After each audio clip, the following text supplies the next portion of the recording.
को देखेंगे। नजात लफ्ज उर्दू में नजात है, अंग्रेजी में सल्वेशन, और जो यूनानी ज़बान है उसमें यशुआ यानी यशवा, यसु मसीह के नाम से, यानी जीसस अंग्रेजी में जिसे जीसस कहते हैं, अब्रानी में उसे यशु बोलते हैं, वही लफ्ज यशवा नजात के लिए इस्तेमाल हुआ।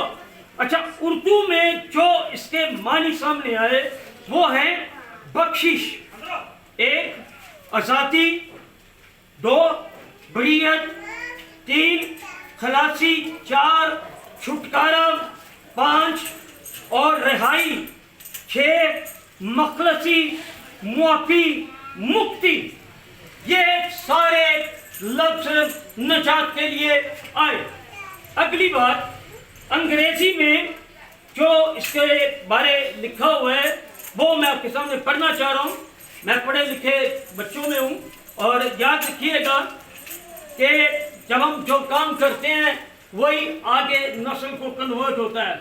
सो I would like to tell you in अंग्रेजी too, English too, and there is a mention family positive participle, यानी जो इसके ओरिजिनल हकायक हैं उनसे लेता हूँ।